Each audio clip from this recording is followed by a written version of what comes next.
प्रिय दर्शकों नमस्कार। आइए सुनते हैं आज का मुख्य समाचार। सेल राउरकेला इस्पात संयंत्र में डिजिटलीकरण समाधान पर कार्यशाला का आयोजन।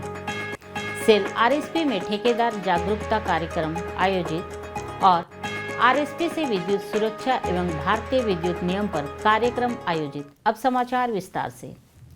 मानव संसाधन विकास केंद्र HRDC में 26 सितंबर 2023 को डिजिटलाइजेशन सॉल्यूशंस पर एक दिवसीय कार्यशाला आयोजित की गई।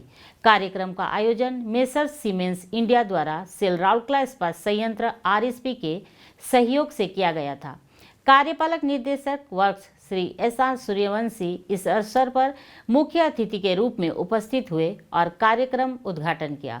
इस कार्यक्रम में प्लांट की विभिन्न इकाइयों के कई मुख्य महाप्रबंधक और विभागाध्यक्ष और मेसर्स सीमेंस इंडिया के प्रतिनिधियों ने भाग लिया। सत्र में विभिन्न विभागों के कुल 45 अधिकारियों ने भाग लिया। कार्यक्रम का मुख्य उद्देश्य डेटा अंतर्दृष्टि के माध्यम से स्फूर्ति, गुणवत्ता, उत्पादकता, लाभप्रदता, ग्राहक अनुभव, पर्यावरण और सामाजिक जिम्मेदारी के लिए उद्योग के सर्वोत्तम प्रदर्शन मैट्रिक्स को प्राप्त करना था। अपने संबोधन में श्री सूर्यवंशी ने बदलते समय और उभरती प्रौद्योगिकियों के मद्देनजर डिजिटलकरण उद्योग 4.0 के महत्व और सीखने और विकास नीति को मजबूत करने पर जोर दिया। उन्होंने सभी से डिजिटल पारिस्थितिकी तंत्र के बारे में अपनी समझ बढ़ाने और नेतृत्व को उत्प्रेरित करने का आग्रह किया ताकि सूचना प्रणाली और डिजिटल नवाचारी के विकास का लाभ उठाया जा सके। इस अवसर पर बोलते हुए मेसर्स सीमेंस इंडिया के डिजिटल इंडस्ट्रीज के प्रमुख श्री नितिन नायर ने डिजिटलकरण और कौशल विकास के फायदों पर प्रकाश डाला और RSP ने डिजिटलकरण प्रणाली को मजबूत करने और इसे हरित इस्पात का उत्पादन करने वाला एक विश्व स्तरीय निगम बनाने की तैयारी पर जोर दिया।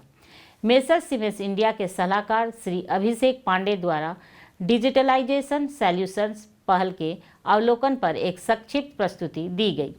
शुरुआत में RSP के मुख्य महाप्रबंधक HSM2 श्री RK मुदली ने स्वागत भाषण दिया, जबकि महाप्रबंधक HRD श्री K श्रीनिवास ने धन्यवाद ज्ञापित किया। प्रबंधक इंस्ट्रूमेंटेशन श्री रितेश कुमार नायक ने कार्यक्रम का संचालन किया। कार्यवाही की शुरुआत राष्ट्रगान की प्रस्तुति के साथ हुई।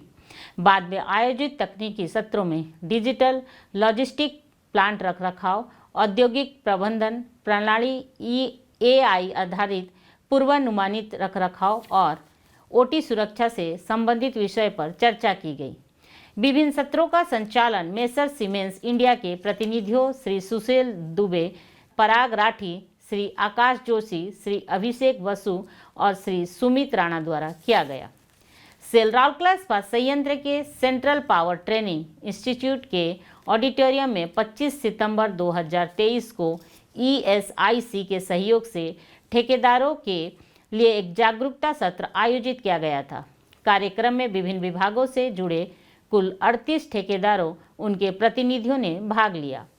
सत्र विभिन्न वैधानिक आवश्यकताओं और इसके अनुपालन के लिए ठेकेदारों की भूमिकाओं और जिम्मेदारियों, बीमित व्यक्तियों के आधार सीडिंग ESI पोर्टल से संबंधित जानकारी, बीमित व्यक्तियों के ऑनलाइन विवरण भरने के दौरान नियोक्ता की भूमिका और जिम्मेदारियां और ESI से संबंधित अन्य आवश्यक अनुपालनों पर आधारित थे।